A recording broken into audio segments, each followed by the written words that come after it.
Chico Xavier. A lição 29, guardemos o coração.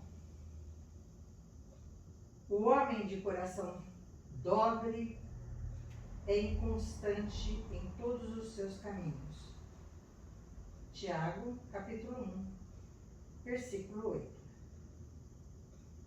Urge reconhecer que no sentimento reside o controle da vida. Na romagem terrestre, múltiplos são os caminhos que conduzem ao aperfeiçoamento.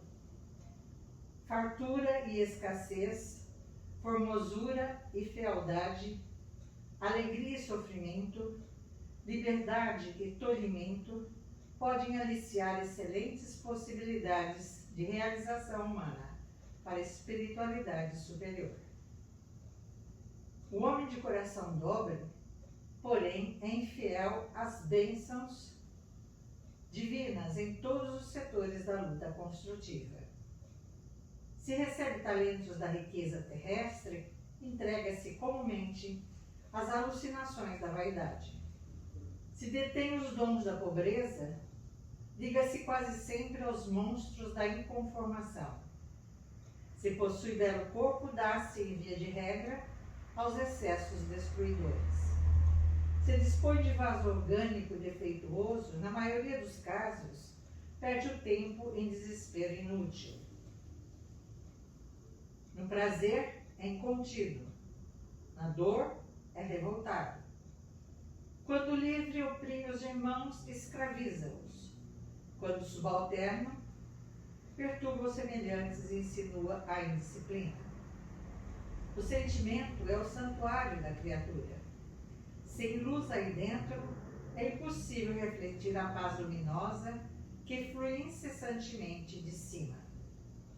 Ofereçamos ao Senhor um coração firme e terno, para que as divinas mãos nele gravem os augustos desígnios. Atendida a semelhante disposição em nossa vida íntima, encontraremos em todos os caminhos o abençoado lugar da humanidade.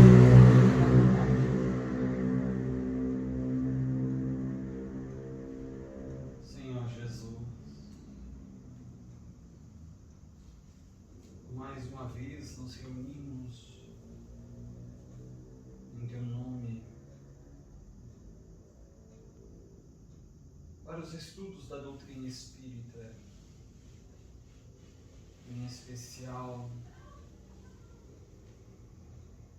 para a nossa aprendizagem a respeito da questão do suicídio e de suas consequências para a vida do espírito.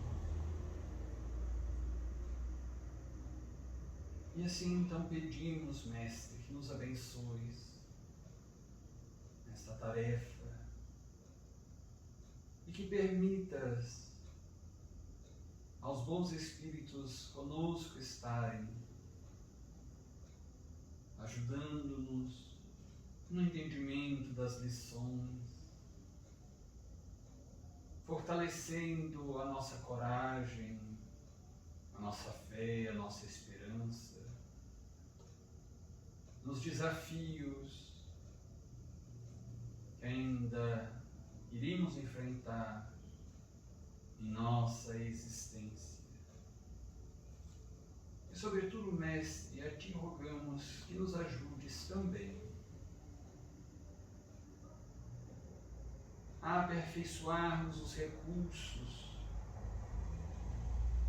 que trazemos em nós para melhor servirmos na Tua seara e, se possível, colaborarmos de alguma forma para a diminuição deste grande flagelo na humanidade que é o suicídio. Felizes por esta Tua concessão deste encontro fraterno, nós Te bendizemos o nome, Mestre. Te louvamos com muita unção e carinho. e te dedicamos todo o nosso amor, agora e sempre. Que assim seja.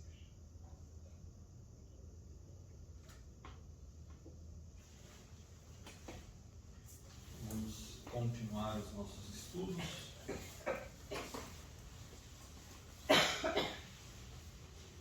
Nós estamos no capítulo ainda a respeito de Jerônimo de Araújo Silveira e sua família, e nós tínhamos visto até o ponto em que Jerônimo está a conversar com o diretor-geral do departamento hospitalar daquela instituição, Maria de Nazaré, Teócrito.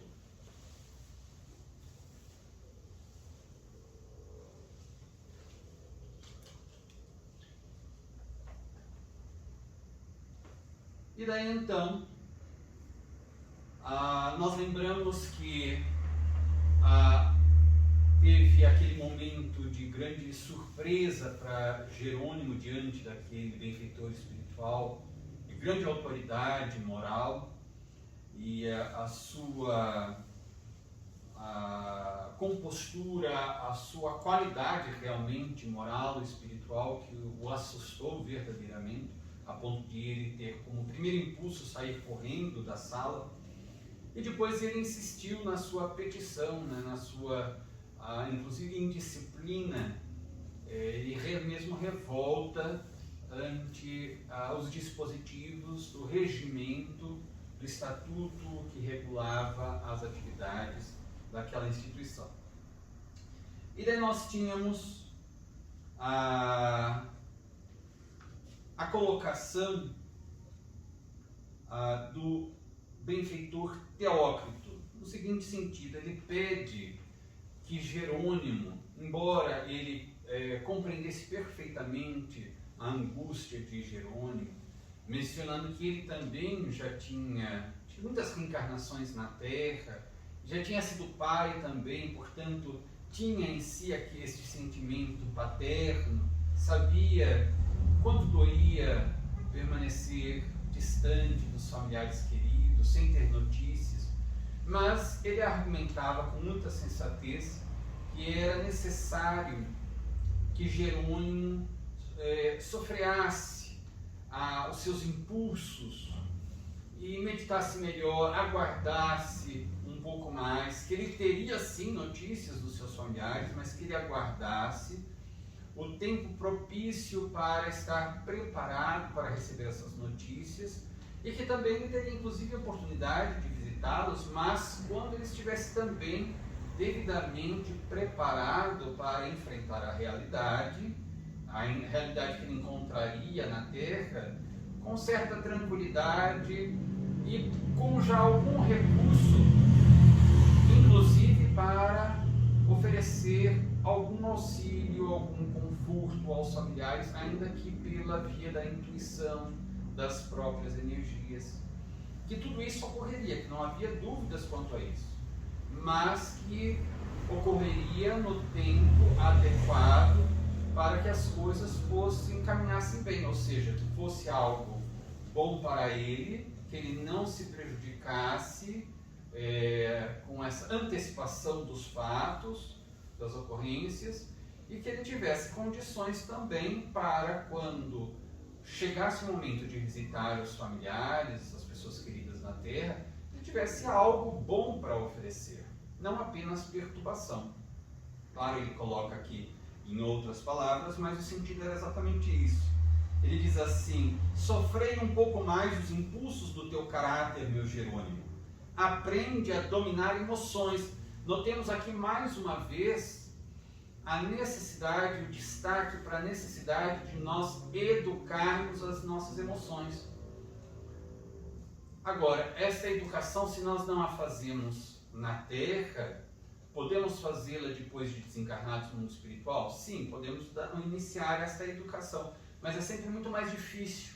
Na Terra temos melhores condições para realizar esta tarefa. E não apenas é uma tarefa de destacada importância para, digamos, os círculos religiosos do cristianismo, incluindo o espiritismo aqui, porque a própria psicologia, nossos dias, e a própria neurociência destacam a ser fundamental para todo indivíduo realizar a educação das emoções. Sabemos, por exemplo, que além da educação, ou melhor dizendo, da inteligência intelectual, desse quociente de inteligência intelectual, o QI, que é uma medida de inteligência intelectual, nós temos outros dois tipos já descobertos pela própria ciência de inteligência. O segundo tipo, que é muito mais importante que o próprio QI, é o quociente de inteligência emocional, a inteligência emocional. Daí a educação das emoções. Nós podemos ter um QI elevadíssimo, uma cultura, uma erudição, uma inteligência, do ponto de vista intelectual, formidável, e não sabermos lidar com as situações, não sabermos interagir com os outros indivíduos, reagirmos mal diante das situações, nos desequilibrarmos emocionalmente e termos uma vida de grandes conflitos, tumultos, perturbações. De nada adianta ter um QI alto se não temos condições de nos manter em equilíbrio. Então, já se sabe que a inteligência emocional é muito mais importante, até mesmo para sabermos lidar com a nossa inteligência. Uma inteligência sem este autocontrole, né, sem o domínio, o controle e a educação das emoções, pode nos perturbar profundamente. E é o que nós mais vemos as pessoas na atualidade, as pessoas não sabem lidar com as emoções. A situação é tão crítica que as pessoas não sabem nem mesmo nomear as emoções. Aquilo que elas percebem ou sentem, melhor dizendo, em si mesmas. O que você está sentindo? Que emoção é esta? As pessoas não sabem nomear. Não sabem se o que estão sentindo é apenas tristeza, ou se é raiva, ou se já está em outro nível. Nível, por exemplo, de ódio. Não sabem se é uma alegria, não sabem se é uma irritação, não sabem se é uma euforia. De modo que as pessoas confundem absolutamente tudo. Muitas vezes riem. E, na verdade, não é uma risada de alegria, é um descontrole de alguma emoção. Às vezes é um nervosismo. E se perturbam porque não sabem nem exatamente o que estão sentindo, por que se reagiram dessa ou daquela forma e que tipo de reação foi aquela. Absoluto desconhecimento das emoções que a pessoa tem. E isso nós sabemos que as emoções são, em realidade, reações fisiológicas a partir de alguma coisa que nós sentimos. Qualquer estímulo externo ou interno, podemos, por exemplo, o interno, uma lembrança que temos, faz-nos sentir algo. E esta percepção, este sentimento que temos de algo gera um comando, um estímulo para o nosso cérebro, que vai decodificar de uma ou de outra forma esse estímulo, externo ou interno. E a partir da forma como ele entende aquele estímulo, ele vai desencadear vários mecanismos fisiológicos, ou seja, de liberação de hormônios, de elementos componentes na nossa corrente sanguínea, exatamente para nós termos uma atividade fisiológica que nos propicie uma ação, uma reação correspondente àquilo que nós sentimos.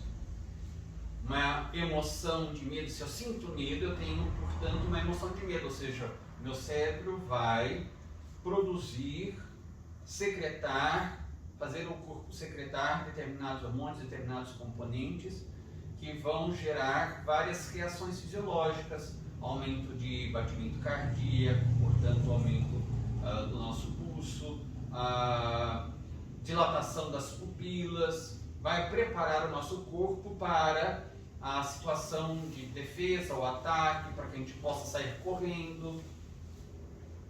Então é necessário que nós aprendamos a respeito das nossas emoções, o que nós sentimos, que reações que temos a partir desses sentimentos, como controlar, ou seja, educar as nossas emoções. Se não fizermos isso na Terra, teremos de fazer no mundo espiritual, só que com um custo, a um preço muito maior.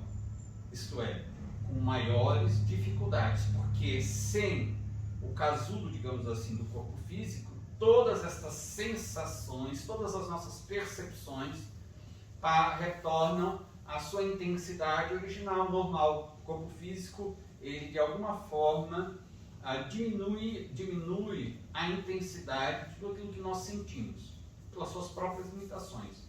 Agora, desvestidos do corpo físico, nós temos novamente as nossas sensações e percepções a partir do corpo espiritual, do perispírito.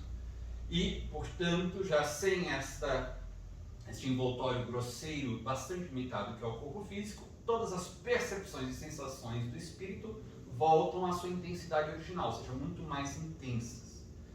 De maneira que daí é mais difícil nós controlarmos as emoções. Não é impossível, mas é mais difícil. Na vida física, as coisas se passam de uma maneira mais fácil. Então, aqui, o apelo de Teócrito para que Jerônimo, que não realizou a educação das emoções no mundo físico, passe a realizar esta educação agora. Aprende a dominar emoções, a reter ansiedades, tornando-as em aspirações equilibradas sob a proteção santa da esperança. Ou seja, nós podemos aproveitar essas orientações de Teócrito para começarmos este trabalho agora, não esperarmos a nossa desencarnação. Quando retornarmos ao mundo espiritual, já estamos mais treinados nesses aspectos que o Teócrito está orientando. Lembra-te de que foram tais impulsos desequilibrados, estribados na irresignação, na falta de resignação, e nós temos este comportamento muito comum de não nos resignarmos, e há muitos estímulos, inclusive, da sociedade, das pessoas, dos indivíduos que se dizem indivíduos eruditos, cultos, pensantes, que a gente não pode se resignar, nós temos de nos revoltar contra as coisas. E daí nós temos realmente grandes desequilíbrios. Uma coisa é trabalharmos, lutarmos pelo bem, pela modificação do mundo para melhor, começando essa modificação, evidentemente, em nós mesmos, ou seja, nos aperfeiçoando, porque de nada adianta nós queremos um mundo pacífico e não sermos pacíficos. A nossa luta está estranha. Se somos pessoas agressivas e pregamos a paz, algo está desconexo nessa nossa mensagem.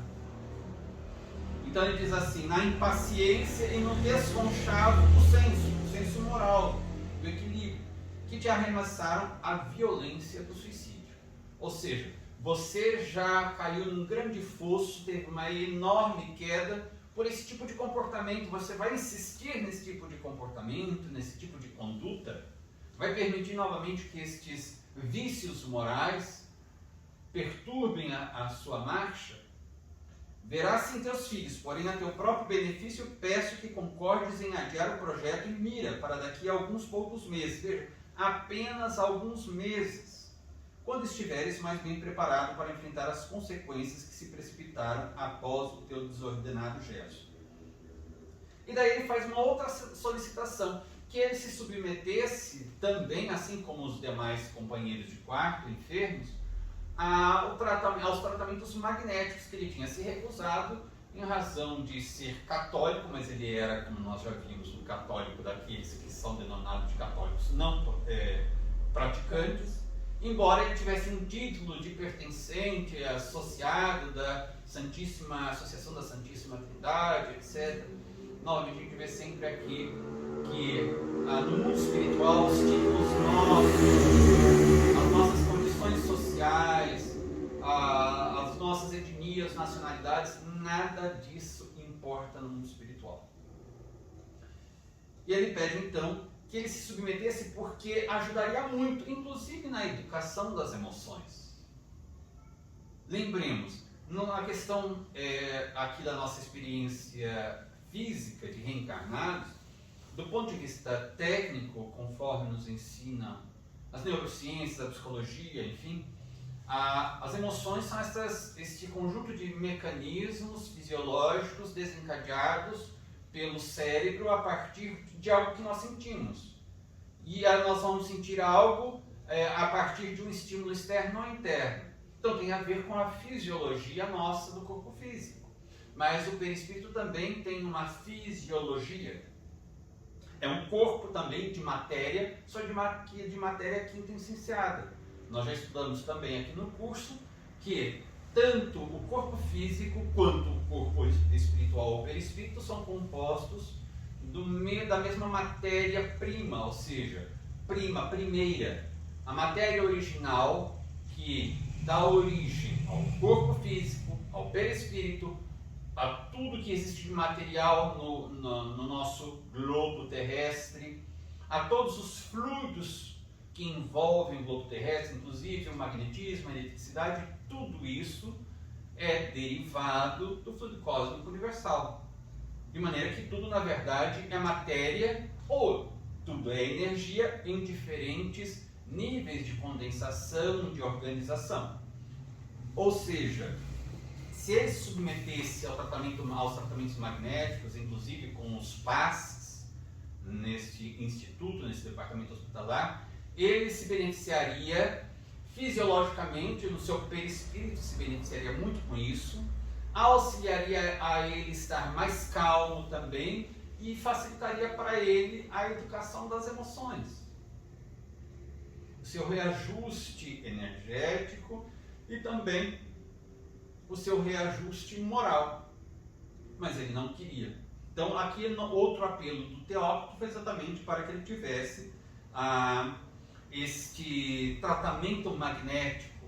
E além disso, havia um terceiro pedido de Teócrito, que ele participasse da reunião que ocorreria naquela noite, porque ele diz: você vai muito se beneficiar desta reunião, inclusive para estes seus desejos. Você vai ver que haverá muito auxílio para você, a fim de que você consiga, eventualmente, oportunamente, concretizar esses seus desejos. E aqui, então, ele apresenta a sua negativa, ele continua rebelde com relação a esta proposta de Teócrito. Mas nós podemos fazer um outro parênteses aqui. Notemos que o benfeitor espiritual insiste para que ele não realize aquilo que ele quer. Ele vai insistindo várias vezes, mas ele chega a um ponto que vê que não tem realmente como convencer aquele Jerônimo da realidade, convencê-lo da verdade, convencê-lo do que é melhor para ele. Ele está tão fixado, com uma ideia fixa em algo que é péssimo para ele, será muito prejudicial fisicamente, ou seja, para o seu perispírito, psicologicamente, que ele não arreda pé da sua ideia, está numa ideia fixa, numa monoideia. E então Teócrito insiste até certo ponto e depois concede a solicitação de Jerônimo. A gente pode transportar esta análise também para a nossa experiência física aqui de pessoas reencarnadas, de almas reencarnadas. Porque muitas vezes nós temos planos, desejos para a nossa existência física.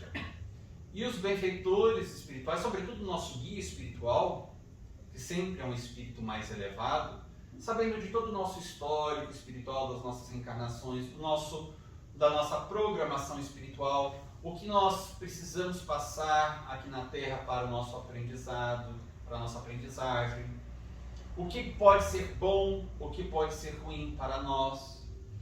Então, muitas vezes, verificando que nós queremos algo, temos determinado plano, mas que será muito prejudicial para a nossa reencarnação, para o nosso futuro, que isso pode nos comprometer as tarefas com as quais perante as quais assumimos compromissos antes de nos reencarnarmos. Muitas vezes nosso guia espiritual age de modo a dificultar que a gente consiga a atingir aquele objetivo. Eles usam de vários recursos, estes guias espirituais. Muitas vezes, quando nós estamos repousando, nosso corpo físico está repousando, está dormindo, nós, no estado de emancipação da alma, como nós estudamos em Livro dos Espíritos, capítulo da emancipação da alma, capítulo no qual Kardec fala do sono e dos sonhos, do estado de sonambulismo, de letargia, catalepsia, dupla vista, estado de êxtase, são todos estados de emancipação da alma.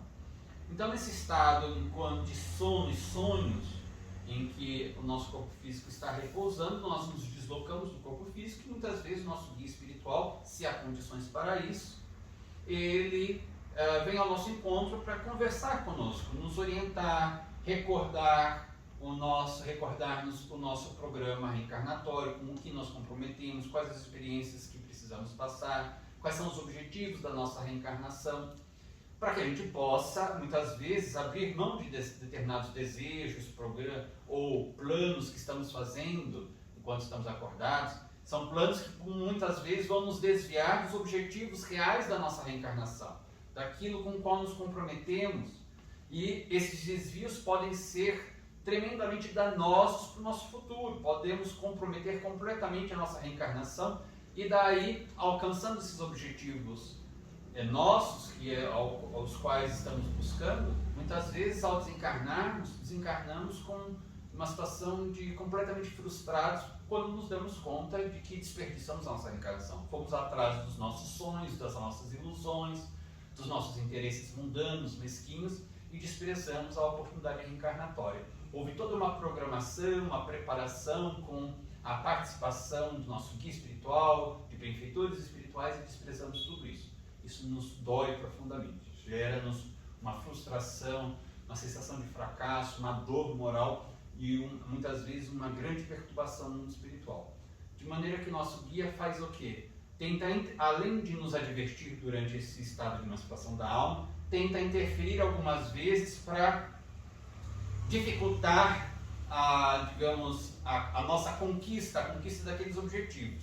Agora, se nós insistimos e perseveramos naqueles objetivos que são danosos para o nosso programa reencarnatório, para o nosso sucesso reencarnatório, daí eles respeitam o nosso livre-arbítrio. Eles insistem algumas vezes, agem algumas vezes, mas se nós permanecemos inamovíveis naqueles objetivos, não recuamos, eles deixam que o nosso livre-arbítrio seja utilizado por nós mesmos. Daí, o que se sucede normalmente é que temos um grande desastre do ponto de vista da nossa reencarnação, geramos uma dor enorme, comprometimentos para o futuro, dívidas muitas vezes, mas essa dor tremenda vai nos servir de lição.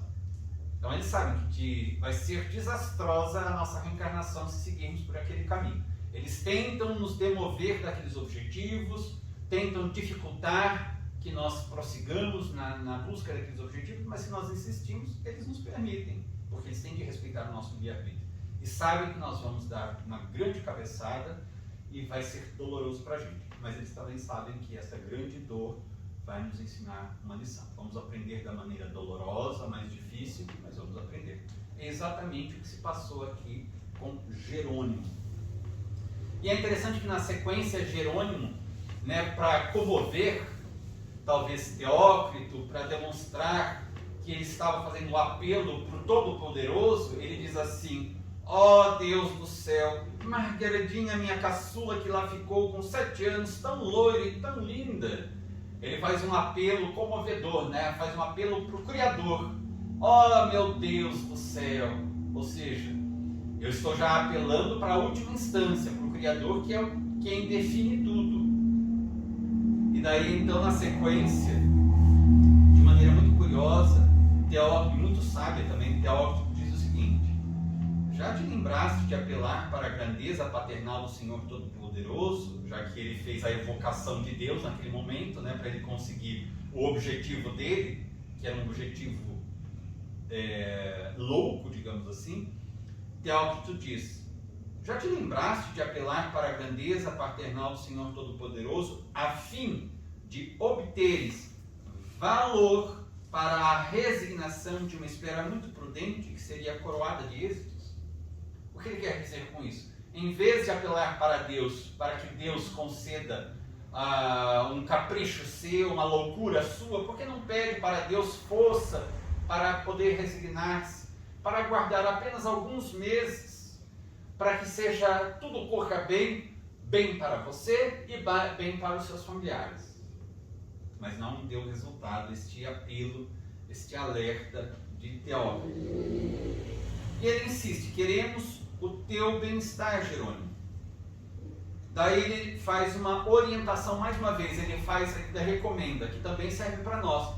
Quando queremos muito determinadas coisas, a gente vê que a gente não está conseguindo, o apelo aqui é exatamente para a gente parar, refletir: será que essas dificuldades começam a surgir na busca daqueles nossos objetivos? Não tem um propósito maior? Será que não seria nosso benfeitor, nosso guia espiritual, tentando nos dar um alerta? Olhe, cuidado, o que você está buscando não será bom para você, não será bom para a sua reencarnação. E daí o que ele faz? Pedir para que Deus nos dê forças para que nos resignemos diante das situações que muitas vezes não conseguimos mudar, das dificuldades. Poderíamos até insistir, mas talvez seja melhor se apelarmos para a sabedoria divina, assim: meu Deus, se for ruim para a minha vida espiritual, para a minha vida de espírito, aquilo que estou buscando, ajuda-me a compreender a tua vontade e dá-me resignação para que eu siga, então, desista desta situação, desta busca. E mais outra coisa, ele diz assim, ele fala para que Jerônimo voltasse-se para uma prece, para a prece. Lembremos Jesus dizendo-nos: orai, vigiai, orai, orai, orai, a prece, a oração.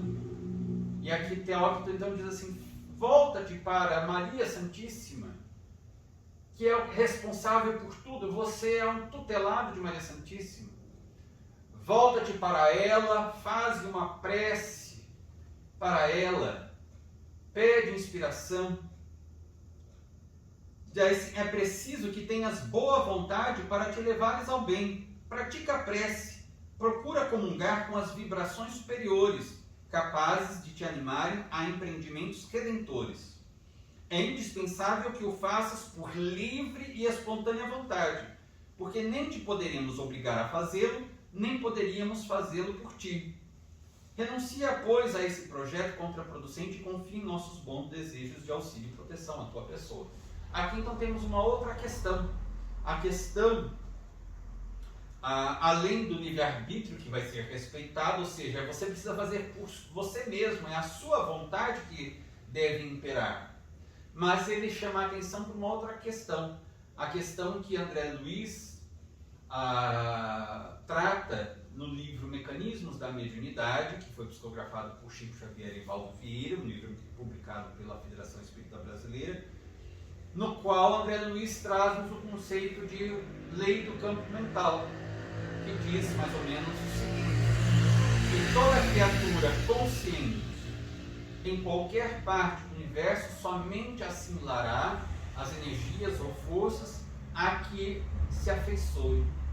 Ou seja, se o nosso pensamento estiver numa direção ou for de uma determinada característica, nós nos vincularemos a outras mentes, encarnadas ou desencarnadas, que estejam naquela mesma faixa vibratória, que estejam emitindo ondas mentais equivalentes. Ou seja, que estejam pensando em coisas equivalentes àquilo que nós estamos pensando. Cada pensamento nosso emite uma onda, cria uma onda mental. E nós então nos vincularemos a outras mentes encarnadas e desencarnadas que estejam naquela mesma faixa de frequência, de onda mental. E ao mesmo tempo, nós assimilaremos, porque as outras mentes estão emitindo ondas.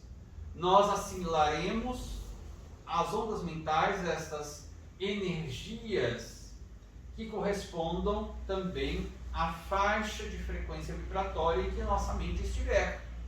Imaginemos o rádio. Nós estamos dentro do carro, ligamos o rádio e daí estamos com vontade de ouvir notícias. E sabemos que há uma rádio que transmite ondas né, de rádio em determinada frequência. Frequência FMX. Nós mudamos o botão do rádio para que o aparelho possa sintonizar, portanto, passar a captar as ondas de rádio dentro daquela frequência específica. Ou seja, sintonizamos com aquela rádio de notícias e passamos a ouvir, passamos a receber aquelas notícias, a programação daquela rádio. Assim funciona. Quando nós pensamos em algo, é como se estivéssemos mudando, fazendo a comparação, o botão do nosso aparelho de rádio para determinada frequência, determinada estação de rádio. Nós mudamos o nosso pensamento para esta frequência, sintonizamos com outras mentes naquela mesma frequência e assimilamos energias, ondas mentais daquela frequência. E assim acontece com todo mundo. As energias ou ondas mentais que nós lançarmos para o espaço, outras pessoas também assimilarão. Por esta razão, dentro deste conceito de lei do campo mental, se alguém está triste, passa a sintonizar com mentes que estejam também tristes, encarnadas ou desencarnadas. E passa a assimilar ondas mentais de tristeza, de maneira que a tristeza do indivíduo passa a ser potencializada por outras tristezas. Quando ele pede para fazer a prece pela vontade, porque é pela nossa vontade que nós mudamos o botãozinho do rádio do nosso carro. Porque eu quero sintonizar com a rádio que toca música sertaneja, ou que toca música popular brasileira, ou que toca, na verdade, transmite noticiário. Eu quero, eu tenho a vontade, eu mudo. Eu quero pensar em algo positivo, eu mudo o meu pensamento para algo positivo. Mas agora eu quero pensar em algo negativo, eu penso em algo negativo. Eu preciso da vontade. Por isso aí nós precisamos exercer o nosso livre-arbítrio, a nossa liberdade de arbitrar, de decidir em que nós vamos pensar. Ninguém pode decidir por nós. Alguém diz assim, você vai agora pensar em tal coisa. Mas se o indivíduo fala assim, tá, eu vou dizer que eu vou pensar em tal coisa, mas vou pensar em outra coisa qualquer, não vou dizer. É a minha liberdade. A liberdade de pensamento, ninguém pode interferir nela, não tem como interferir nela. Somente se eu deixar. Então aqui é necessário nós utilizarmos o nosso livre-arbítrio para modificarmos as nossas ondas mentais, sintonizarmos, como eu disse aqui, com o bem, para nós melhorarmos. É a autocura. Eles dão o tratamento, mas eles esperam que o paciente realize o seu esforço de autocura também, até para que os tratamentos que eles estão fornecendo possam surtir maior efeito. Sem esta colaboração da vontade do indivíduo, até mesmo na questão dos passes, na Terra, nas casas espíritas, nós sempre, inclusive, no vídeo, antes de iniciarmos as atividades públicas, nós temos o nosso pequeno vídeo que nós explicamos quais são as atividades públicas da casa, explicamos resumidamente o que é cada uma dessas atividades e quando explicamos sobre os passes, nós mencionamos que o indivíduo pode ser receptivo ou refratário às energias que estão sendo doadas no momento do passe pelos benfeitores espirituais e pelos médiuns passistas. Se o indivíduo mantiver determinada conduta mental íntima, ele se tornará refratário, as energias se aproximarão dele e ele vai rebater automaticamente pelo campo vibratório que ele gera a partir do pensamento dele. Agora, se ele se tornar receptivo pela vontade dele, pelo livre-arbítrio dele, né, com a disposição de receber as energias, de ser beneficiado, estando numa condição de prece, de tranquilidade, ele se torna receptivo e absorve as energias. De maneira que muita gente entra para a sala de passes e imagina que é algum fenômeno mecânico, automático, e sai da sala de passes sem quase nenhum benefício recebido, porque tornou-se refratário àquelas energias. Aqui acontece a mesma coisa. O apelo do benfeitor espiritual Teócrito para que ele entendesse que todos os recursos disponíveis naquela instituição estavam sendo oferecidos a ele para a própria recuperação, mas que dependia dele aceitar ou não. Se ele não aceitasse aqueles recursos, ele continuaria muito mal e poderia, inclusive, piorar a sua situação energética, a sua perturbação, voltando a estados lamentáveis, quais aqueles em que ele se encontrava quando estava no Vale dos Suicidas. Então vejamos que quanta coisa nós aprendemos com esta pequena orientação, rápida orientação de Teócrito. Até aqui alguma pergunta? Dúvida?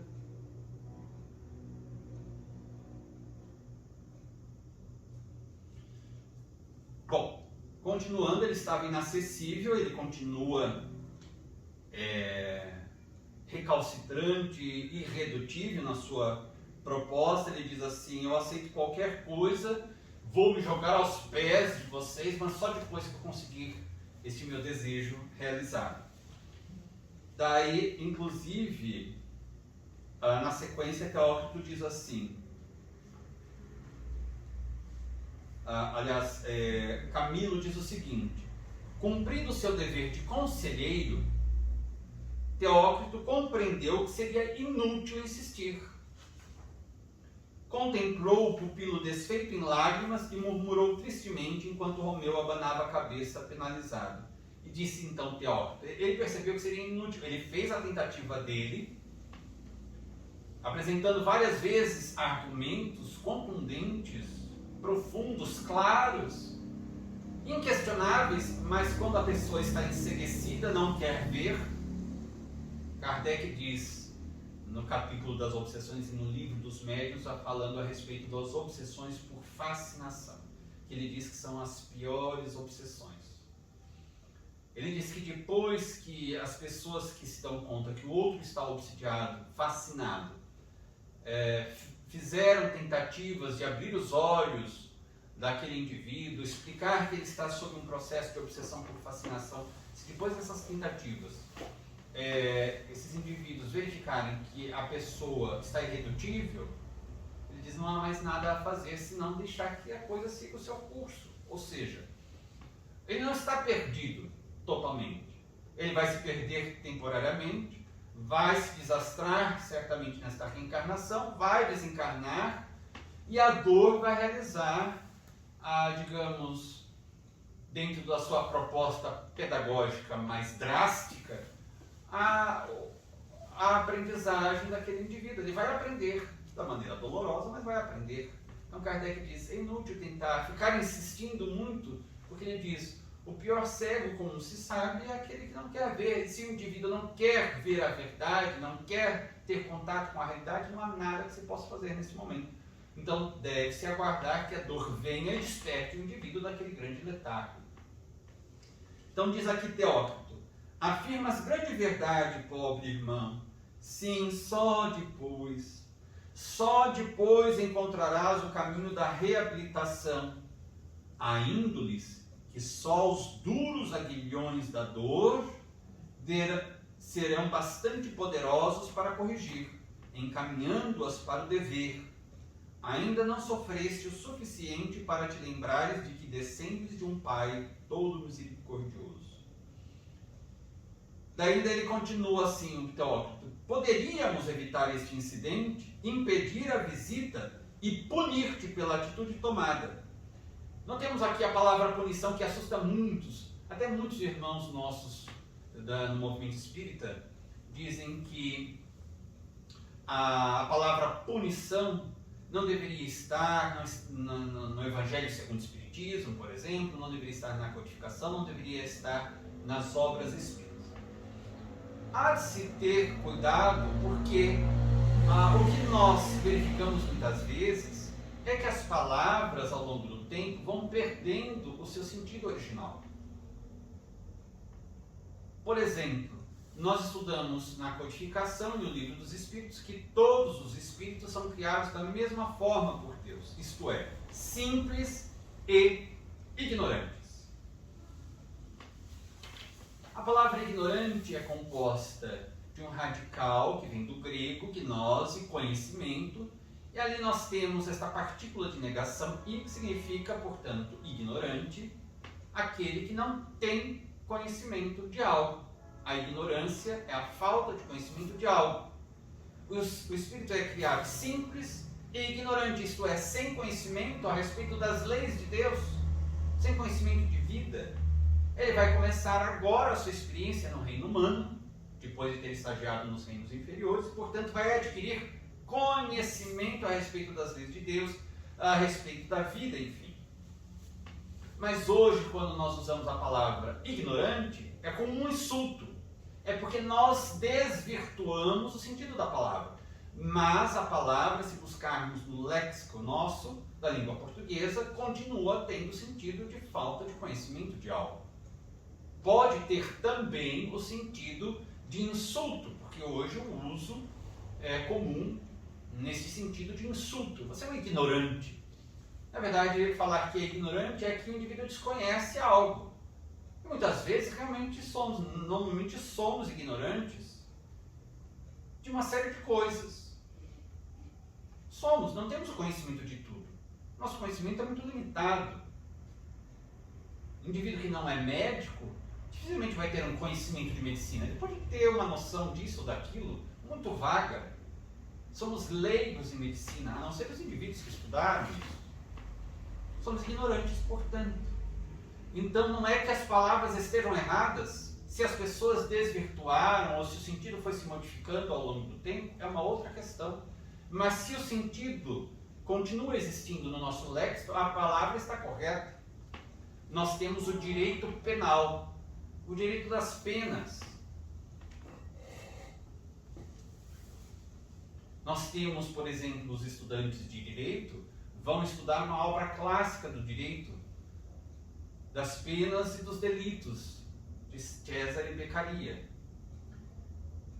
E ali então nós conheceremos a função da pena, que não é de maneira nenhuma negativa, tem a sua função pedagógica. O indivíduo vai ser retirado do convívio social porque ele demonstrou, pelos seus atos, que está gerando perturbações que ainda não sabe conviver em sociedade. Ele gera perturbações graves. Então, merece ser retirado do convívio social para o seu aprendizado, para que ele possa se reorganizar e depois ser novamente devolvido para a sociedade. Se a coisa na prática não funciona de acordo com o que a lei espera, é uma outra questão, mas a proposta é essa. Não há nada de negativo, é muito positivo. Se o indivíduo está doente, ele é recolhido, dependendo do nível da gravidade do problema de saúde, ele é recolhido para um hospital.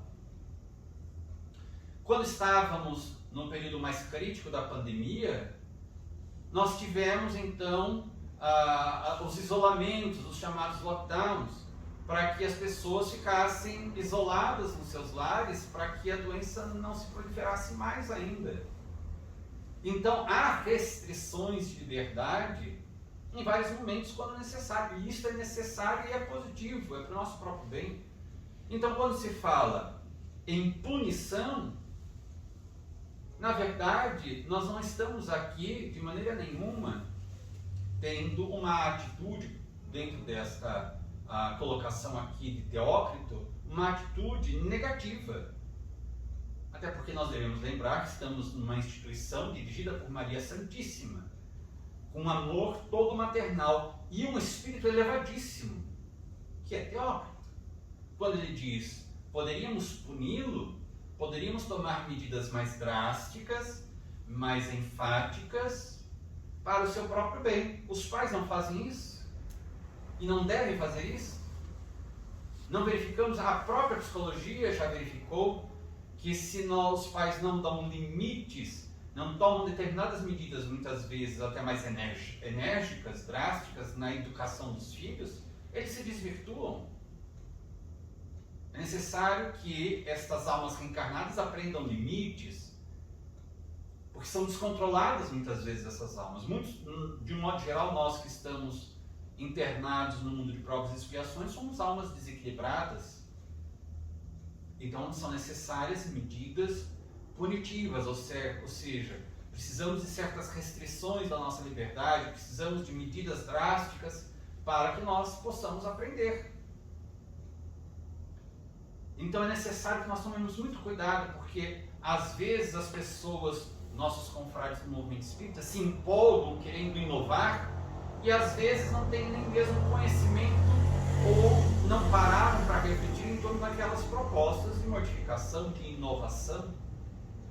É necessário aprofundar melhor o conhecimento, ter muita cautela e bom senso, para que nós não tomemos os pés pelas mãos e, por um desejo de inovação, de modernização das coisas, nós acabemos por adulterar as coisas. Então, precisamos tomar muito cuidado.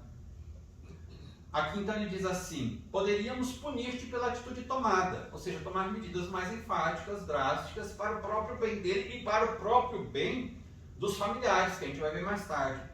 Assiste-nos para tanto autoridade e permissão, mas és ainda demasiadamente materializado, padecendo, portanto, muitos prejuízos terrenos, para que nos possas compreender. Ou seja, ele se deu conta, Teócrito, que mesmo que tomasse uma medida mais drástica, ela não resultaria em algo positivo, em algum aprendizado para ele.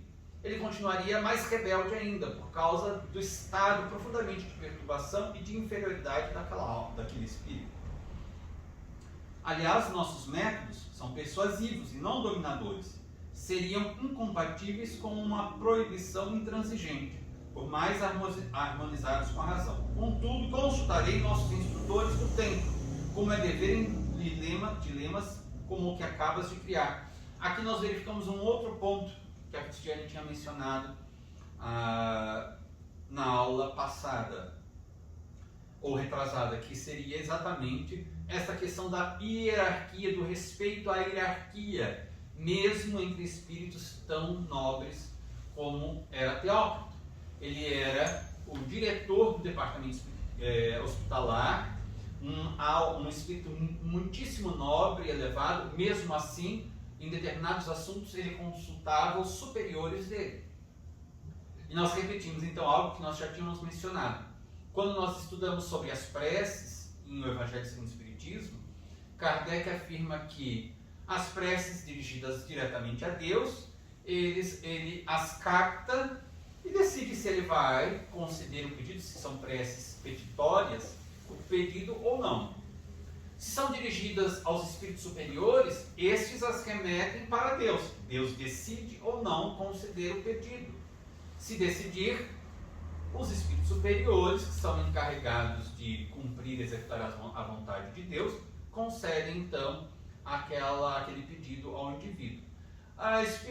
Pedidos feitos para espíritos menos elevados são transmitidos aos espíritos superiores, transmitidos a Deus. Enfim, sempre há uma hierarquia.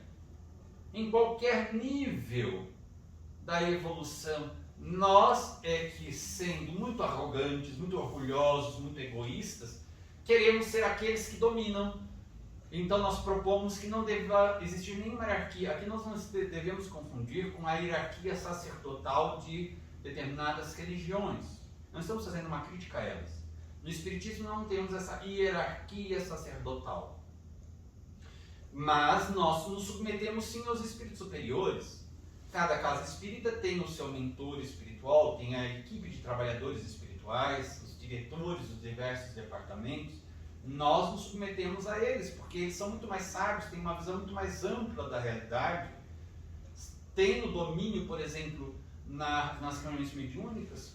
O que seria de nós se decidíssemos simplesmente realizar reuniões mediúnicas sem nos subordinarmos à disciplina e à direção da equipe espiritual, coordenada por um diretor espiritual muito bem abalizado? Seria um verdadeiro desastre, porque em termos de mediunidade sabemos quase nada, conquanto tenhamos o maior tratado sobre mediunidade, que é o Livro dos Médiuns, publicado por Allan Kardec. Mesmo assim, o conhecimento que temos, que foi possível nos ser transmitido, é muito pequeno para que nós tenhamos condições de realizar de nossa, digamos, parte inteiramente uma reunião mediúnica. Até porque podemos ter até o conhecimento, mas não temos as habilidades, não temos as qualidades morais.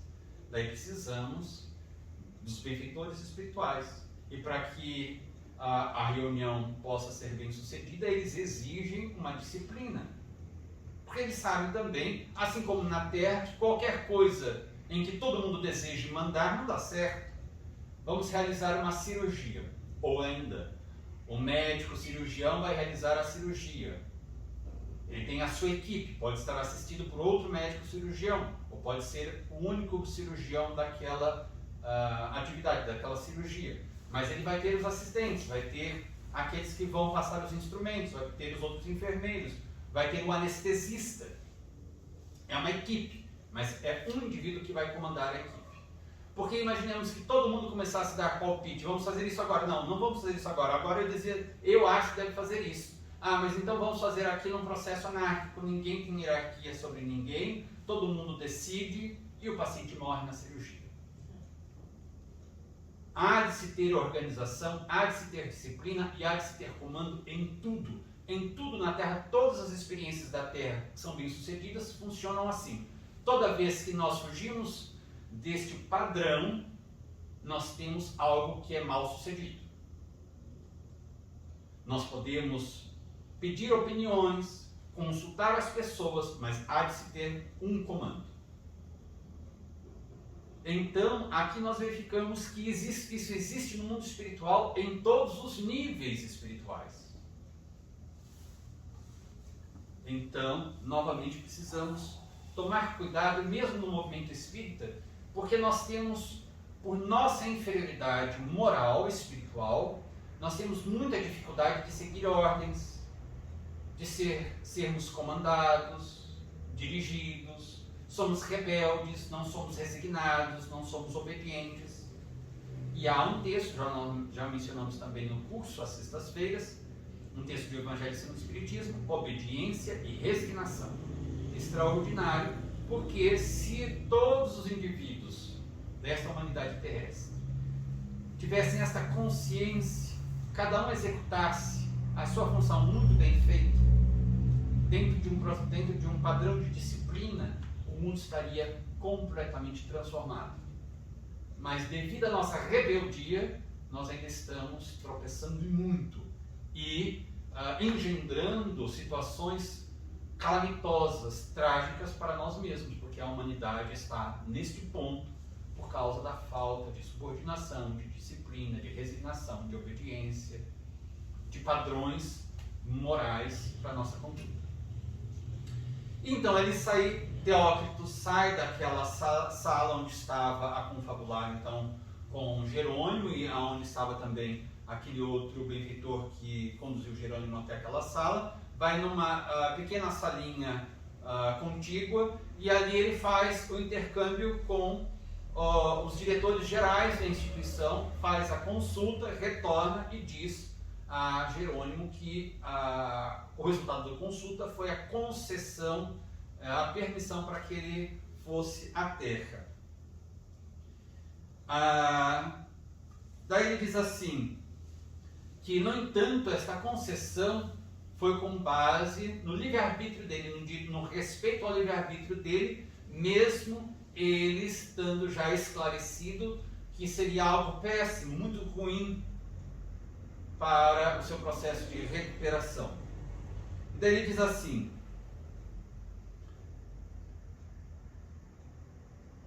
e como a ternura paternal do Criador leva a extrair muitas vezes de um ato imprudente ou condenável exemplificação salutar para o próprio delinquente ou para o seu observador, estou certo de que tua inconsequência nem será estéril para ti mesmo, nem deixará de avolumar profundas advertências para quantos de boa vontade delas tomarem conhecimento.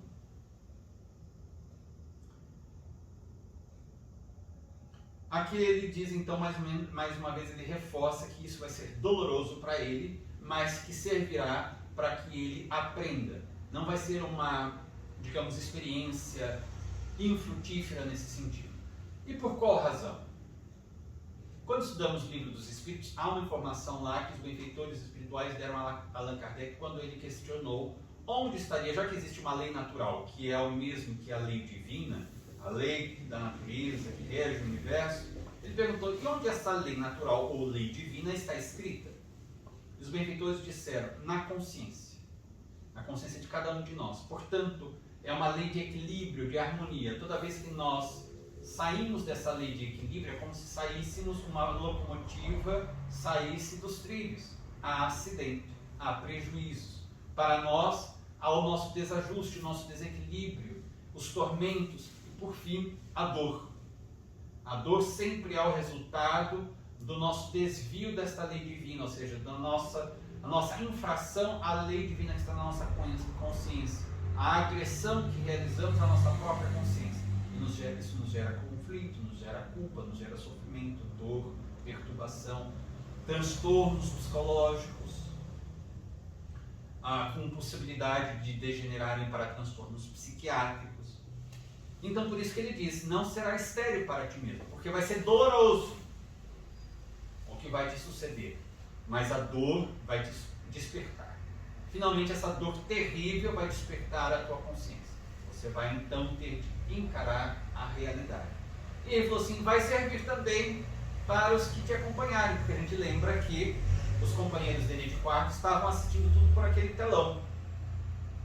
Então, eles vão aprender, porque lembremos que Dr. Roberto de Canaleiras tinha dito já: nós estamos muito bem informados que não apenas ele estava em desacordo com o estatuto, o regimento desta instituição, que vocês também traziam um grande desconforto, até mesmo uma revolta com relação ao regimento, ao fato de as notícias dos seus familiares estarem sendo interceptadas pela diretoria do departamento hospitalar.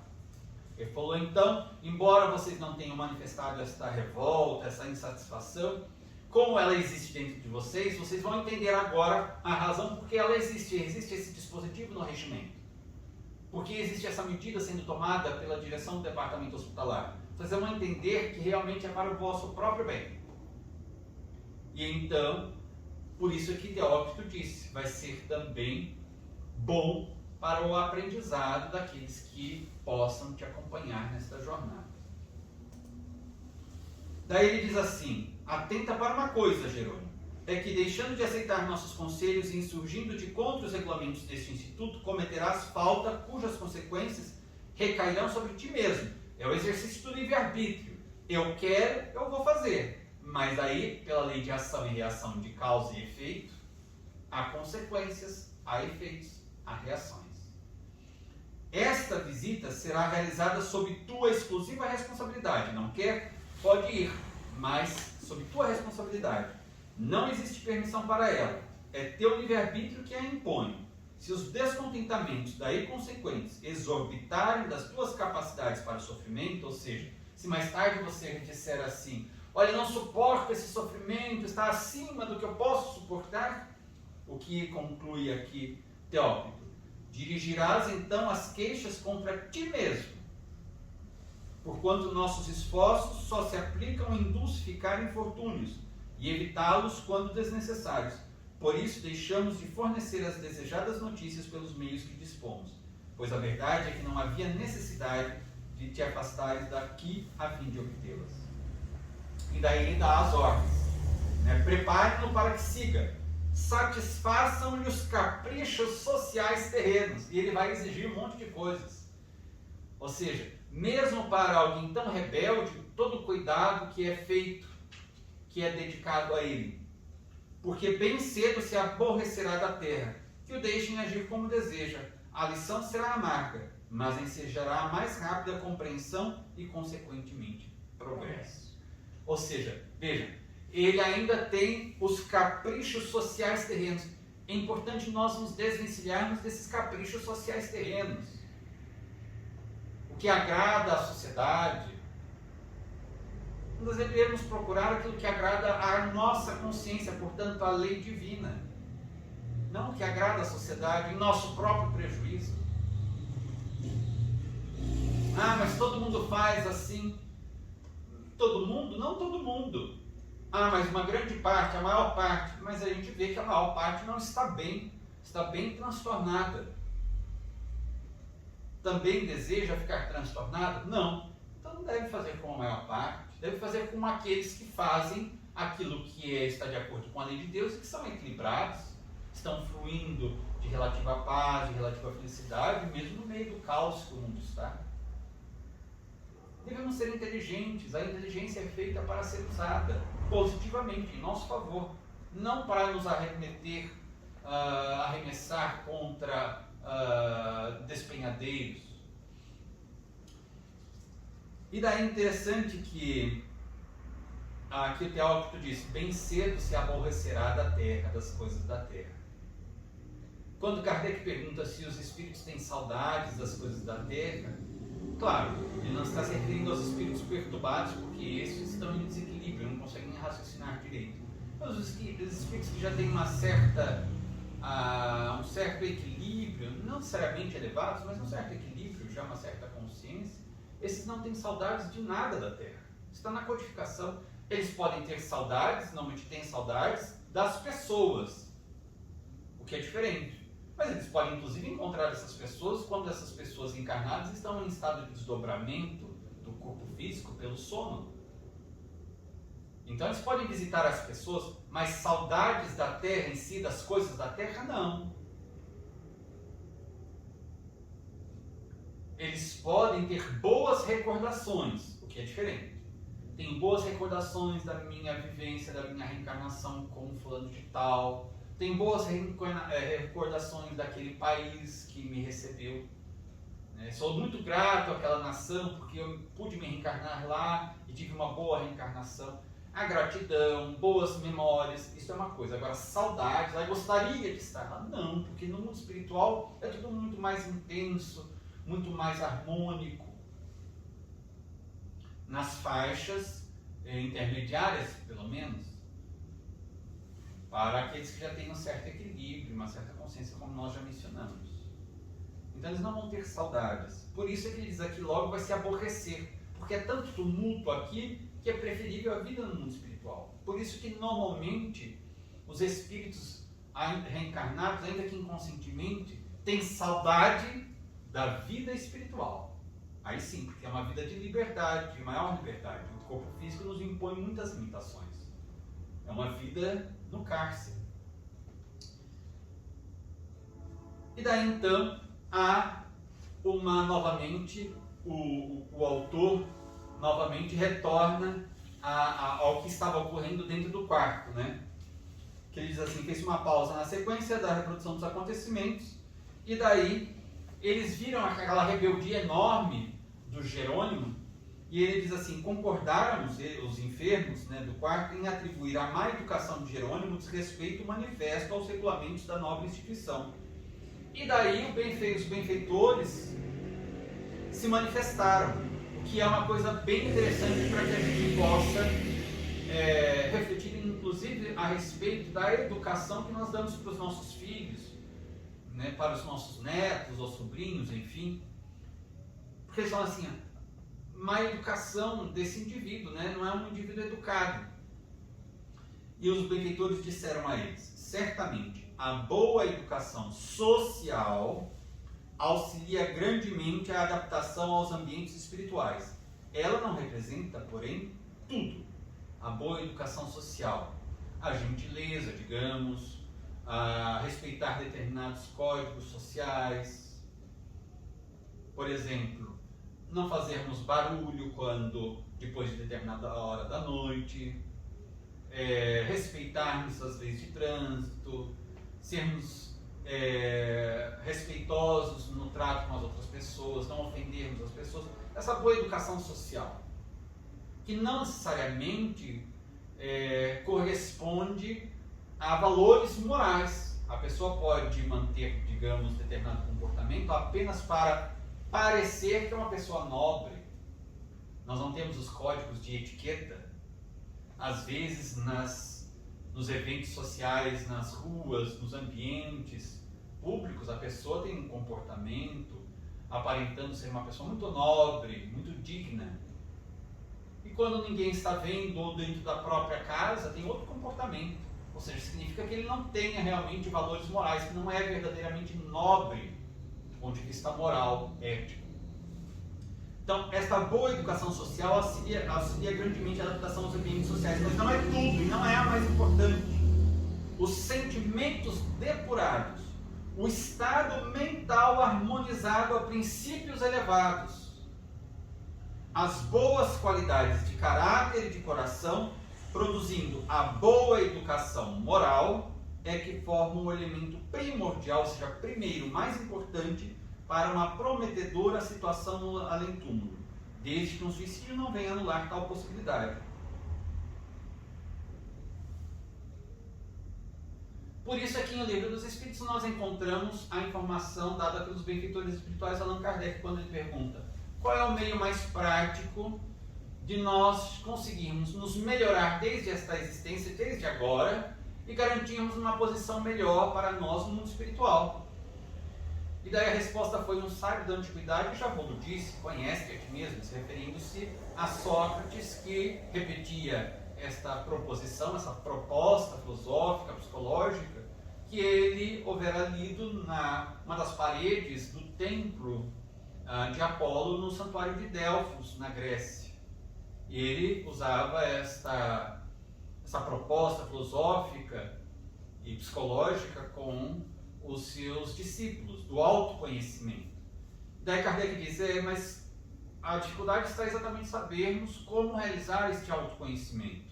E daí a resposta vem de Santo Agostinho: fazei como eu, que todas as noites, quando estava encarnado, antes de dormir, passava em revista, revisava como tinha sido o meu dia, verificava todos os meus atos, se tinha alguém que poderia falar algo contra mim, algo que eu tivesse feito equivocado, se tinha magoado alguém, prejudicado alguém, se eu verificava que tinha corrido tudo bem, que eu tinha cumprido todos os meus deveres, tinha feito tudo que eu podia em benefício do próximo, eu dormia tranquilamente. No dia seguinte continuava meu exercício iluminativo. Se eu verificava que tinha ocorrido algum erro, alguma falha no meu caráter, no meu comportamento, no dia seguinte procurava corrigir, emendar, enfim.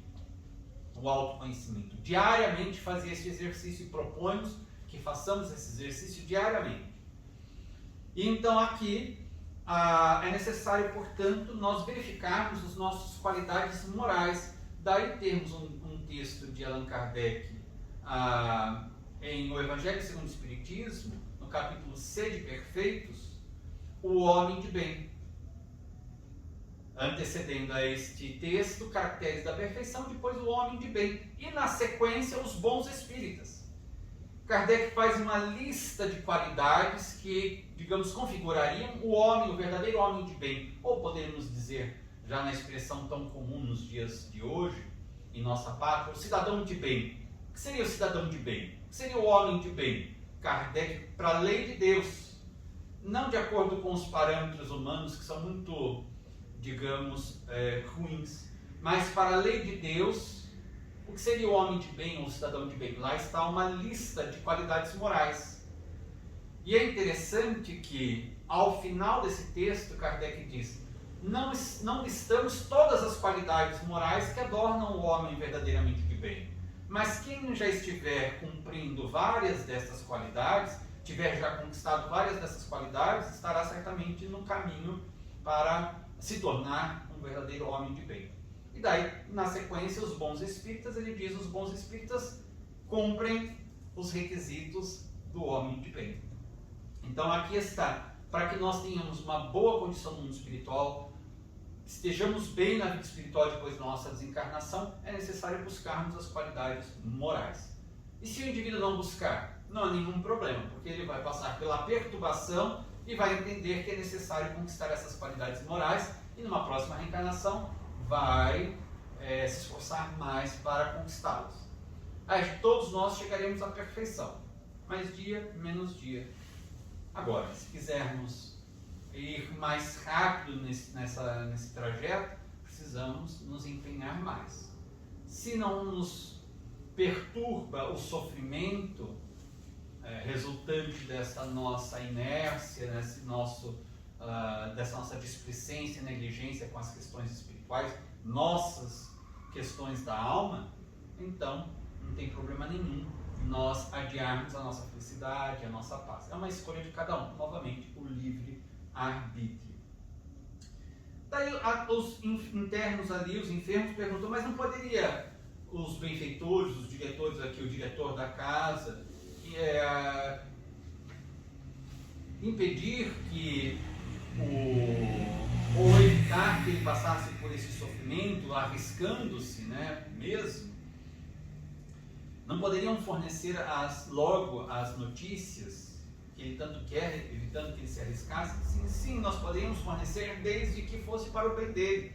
Mas ele não está devidamente preparado para receber esses choques emocionais, ou seja, já sabiam de antemão que as notícias seriam terríveis e que abalariam sobremodo Jerônimo. Ele não teria condições psicológicas de suportar, ele não tinha educado as emoções, as próprias repercussões desse desequilíbrio psicológico dele no perispírito seriam trágicas. Ele enlouqueceria, como realmente depois acabou acontecendo. Então, por isso que eles não forneciam. E nós já mencionamos mais de uma vez aqui, dentro da medicina, aqui, quando nós temos um paciente que está com uma situação crítica, um comprometimento muitas vezes das funções do coração, os médicos só permitem visitas ao paciente quando verificam que ele já está um pouco mais estável. E mesmo assim, em vários casos, advertem os familiares que ele não pode descansar, ele não pode ter fortes emoções. A mesma coisa se passa no mundo espiritual. Não há nenhuma novidade nisso. E novamente depois eles vão ver que o receptor de imagens, né, o grande telão, acende-se novamente e eles verificam os preparativos já para a saída de Jerônimo para aquela excursão. Então a gente já está caminhando para o encerramento já de hoje. Ele então verifica que o assistente Romeu tinha providenciado ordem para o departamento de vigilância e que Olivier de Guzmán, o diretor zeloso desse departamento, solicitou a presença de 2 espíritos muito abalizados, muito treinados e nobres para acompanhar Jerônimo naquela excursão. E além desses 2 espíritos, 2 sentinelas, ou seja, 2 guardas também, para dar proteção. E Camilo, inclusive, menciona uma coisa muito interessante, é que para as tarefas mais difíceis, mais complexas, que exigiam muita determinação, muita firmeza, muita concentração mental, muita determinação, eram chamados espíritos mais abalizados, mais nobres. E um deles foi, inclusive, aquele que o Camilo reconheceu como sendo o chefe da expedição de resgate dos espíritos no Vale dos Suicidas. Ou seja, ele identificou que para ser chefe de uma expedição daquelas, tinha de ser um espírito realmente muito nobre, muito bem abalizado, muito bem treinado, com um autocontrole extraordinário. Não poderia ser qualquer um. E notemos, para um indivíduo extremamente rebelde, sem educação, nem social, nem moral, eles chamaram 2 espíritos muito nobres, além dos guardas, que iriam acompanhar aquela excursão, demonstrando ainda aí a misericórdia de Maria Santíssima, a misericórdia de Jesus, a misericórdia de Deus. Poderiam ter dito assim, quer ir? Vai. Eles tinham dito, vai por própria conta, ou seja, as consequências deverá você atribuir a si mesmo as consequências negativas. Mas eles não deixavam, era um hóspede de Maria de Nazaré, não podia ficar sem proteção. Por isso que eles mandam 2 espíritos extremamente nobres e mais os guardas. E daí então, a gente vai para a semana que vem começar a excursão, lembrando que nesta excursão há um detalhe muito interessante aqui, logo na saída, que Camilo diz. A ideia fixa de Jerônimo. Ele tinha uma ideia tão fixa, uma monoideia, que é sempre muito prejudicial, inclusive para nós aqui na Terra. Que ele diz assim, Jerônimo estava com essa ideia tão fixa, que isso tornou-se um processo de auto-obsessão. Nós lembramos que nos estudos espíritas nós constatamos 3 tipos básicos de obsessões, né? A obsessão simples, a obsessão por fascinação e a obsessão por subjugação. E sabemos, isso está no livro dos médiuns, das obsessões. E sabemos que essas obsessões podem ocorrer de um espírito desencarnado para um espírito desencarnado. De um encarnado para outro encarnado. De um desencarnado para um encarnado. E de um encarnado para um desencarnado. Nós vimos nas obras de André Luiz um caso, no livro Nos Domínios da Mediunidade, de um espírito que estava obsidiando a esposa, que estava ainda encarnada, porque ele estava revoltado, tinha desencarnado, não aceitava a desencarnação, e ficava próximo da esposa, gerando prejuízos a ela. Ela percebe que tinha uma interferência e deduz que era do seu marido, procura a assistência de um centro espírita. Os benfeitores levam esse espírito a se comunicar na reunião mediúnica, ele aceita o auxílio e é levado para um posto muito próximo da crosta, porque a situação dele era deplorável. E naquela noite mesmo, a senhora que tinha pedido assistência do centro espírita porque achava que era o marido que estava obsidiando-a, ao recolher-se, ao dormir e deslocar-se do corpo no estado de emancipação da alma, vai em busca do marido. Encontra-o naquele posto de assistência próximo à crosta e reclama a presença dele. E fica revoltada quando vê uma benfeitora ali presente, que era uma encarnada, tinha sido uma das médiuns participantes daquela reunião mediúnica, estava ali desdobrada também para auxílio, revolta-se achando que poderia ser uma amante do marido e retorna enraivecida para o corpo. Ou seja, ele estava gerando um processo obsessivo sobre ela, encarnada, mas ela, encarnada, obsidiava o marido desencarnado. Era uma obsessão mútua, de desencarnado para encarnada e de encarnada para desencarnado.